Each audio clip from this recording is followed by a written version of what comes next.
পূর্বেরটাতে ছিল টেবিলের অপশনের কাজ। তো এখন পিকচার, যদি লেখার সময় আমি যদি এখানে কোনো পিকচার অ্যাড করতে চাই, তাহলে এখান থেকে পিকচার অ্যাড করতে হবে। পিকচারে ক্লিক, তারপর এখানে বিভিন্ন অপশন আছে, আমি পিকচার যেখানে রাখছি ওইখানে গিয়ে খুঁজতে হবে। যেমন আমি স্যাম্পল পিকচারে ক্লিক করলে পিকচার লাইব্রেরির মধ্যে এখানে ডিফল্ট কিছু পিকচার আছে উইন্ডোজে, এখান থেকে আমি যে কোনো একটি সিলেক্ট করি। সেটা আমি এই পিকচারটি নিয়ে নিলাম। এটি উইন্ডোজের ডিফল্ট পিকচারটি ছোট অথবা বড় বা যে কোনো স্থানে নিয়ে রাখতে পারবো। এর জন্য টেক্সট ওয়ার্পিং বিহাইন্ড টেক্সটে ক্লিক করলাম। এখন আমি পিকচারটি যে কোনো জায়গায় নিতে পারবো। পিকচার ব্রাইটনেস বাড়ানো কমানো, এখান থেকে কন্ট্রাস্ট বাড়ানো কমানো, অথবা কালার, যদি কালার মোড এরকম করতেছে নো কালার। আর পিকচার স্টাইল, এখান থেকে ভিন্ন ভিন্ন ধরনের স্টাইল দেখা যাইতেছে, এখান থেকে যে কোনো স্টাইল করা যায়। যেমন আমি এই স্টাইলটি করলাম। এভাবে পিকচারের বিভিন্ন স্টাইল করা যায়।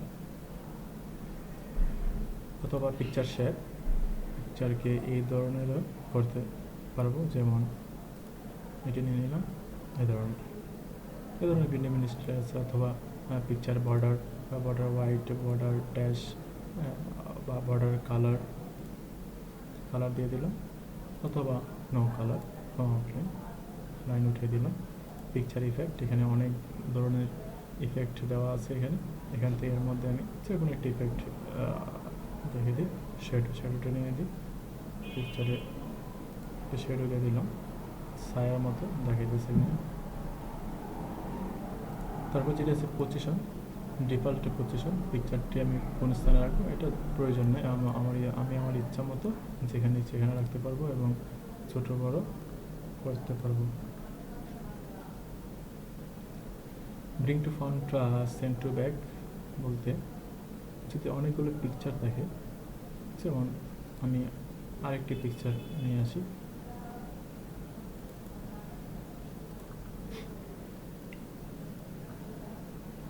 টেক্সট ওয়ার্পিং বিহাইন্ড টেক্সট, এই পিকচারটি এখানে রাখলাম।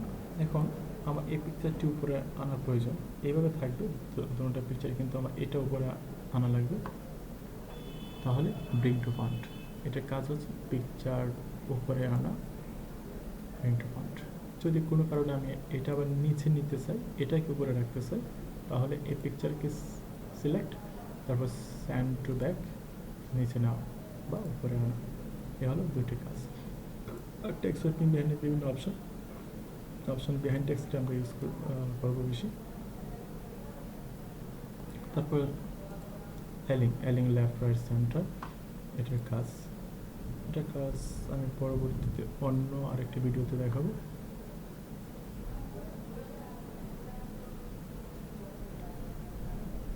গ্রুপ, যদি গ্রুপ করতে চাই, যেমন এখানে দুইটা পিকচার, এক শিফটের চাপ দিয়ে ধরে কিবোর্ডে এই পিকচারে ক্লিক দিলাম, দুইটা পিকচার একসাথে সিলেক্ট করলাম, গ্রুপে ক্লিক, গ্রুপ করা যায় এখান থেকে। বা ক্রপ, যদি পিকচার ক্রপ করতে চাই, পিকচারটি বড় হলাম এইভাবে, এটা উপরে নিয়ে আসি। পিকচারে আমি এই পর্যন্ত ক্রপ করব, হাত দিয়ে দেব, ক্রপে ক্লিক, এখানে ক্লিক দিলাম, এই পর্যন্ত আমি কেটে দিলাম।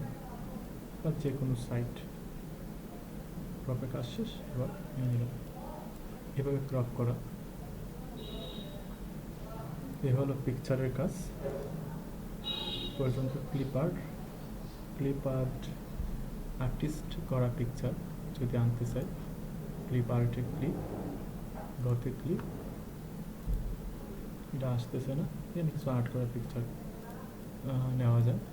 যেমন বইতে আর্ট করা পিকচারগুলো থাকে, এই ধরনের আর্ট করা পিকচার। শেপ, যদি এই ধরনের কোনো শেপ আনতে চাই, যেমন স্টারটা নিয়ে আসলাম, স্টার আঁকলাম, বা আদার্স অন্য কোনো স্টাইল, অথবা একটা লাইন নিয়ে আসলাম, একটা লাইন আঁকলাম। এবার কোনো কিছু আঁকা শেপ থেকে এভাবে যে কোনো স্টাইল নেওয়া যায়।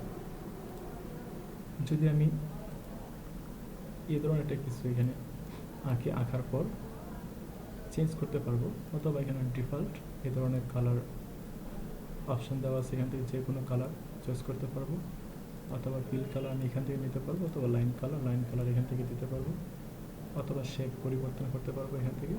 যেমন এটাকে স্টার বানিয়ে নিলাম, অথবা শেপ এটাকে আমি এই ধরনের বানিয়ে নিলাম। দেওয়া আছে এখানে এই অপশন ড্রয়িং টুলস, কোনো কিছু আঁকলে অটোমেটিকলি ড্রয়িং টুলসটি আসবে, বা শেডো এই ধরনের ছায়া দিতে চাইলে ছায়া দিতে পারবো। আমি এখানে নানে দিয়ে দিলাম 3D ইফেক্ট, যদি এই ধরনের 3D ইফেক্ট ইউজ করতেছে 3D ইফেক্ট দিয়ে দিলাম। 3D কালার ইউজ করতে পারবো, অথবা এটার ব্যাকগ্রাউন্ডে 3D হাইট লম্বা কত পিটি দিতেছে, বা স্টাইলটি কোনটির মতো দিতেছে, যেমন এটার মতো। এইভাবে এখানে দেওয়া আছে বিভিন্ন স্টাইল বা লাইট। যদি আমি এটিকে লাইট ইউজ করতেছি, নিচ থেকে লাইট দেবেন, যে লাইটের ফোকাস দেখাচ্ছে। এই হলো 3D অপশন। আমি এটাকে যদি নাড়াচাড়া করতেছি, এভাবে ভিন্ন স্টাইলে নাড়াচাড়া করতে হলো, বা কোন স্টাইলে করলাম সব নর্মাল পজিশন, পিকচারের মতো পজিশন। আবার সেন্টার ব্রিং টু ফন্ট দেওয়া আছে, এটা দেওয়া আছে। এলিংটা দেখিয়ে দিই।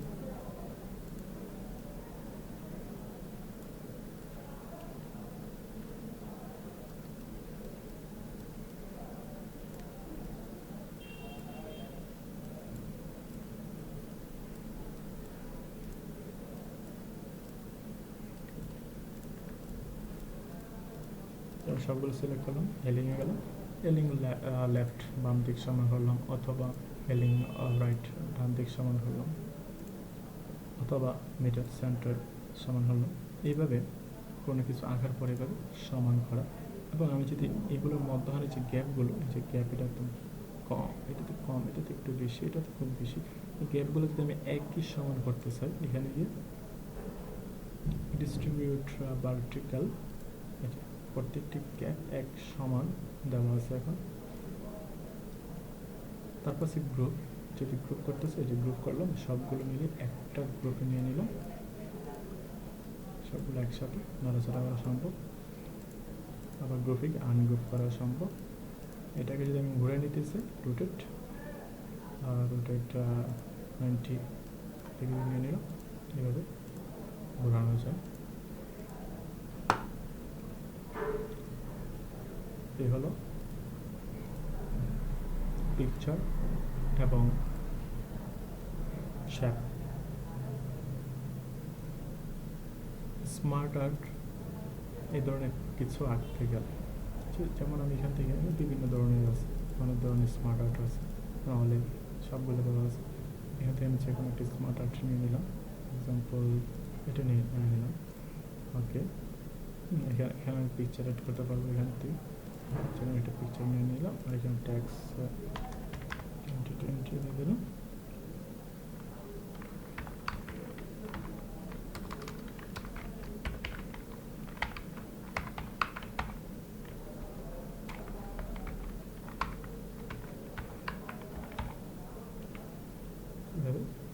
কোনো একটা বিষয় এখানে আমি স্মার্ট আর্ট করে দেখাতে পারবো।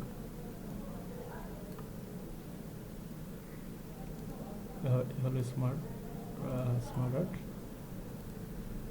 চার্ট। এই ধরনের চার্ট আকারে কোনো কিছু দেখাতে গেলে এভাবে চার্ট আকারে আনতে পারবো স্মার্ট আর্টের মতো।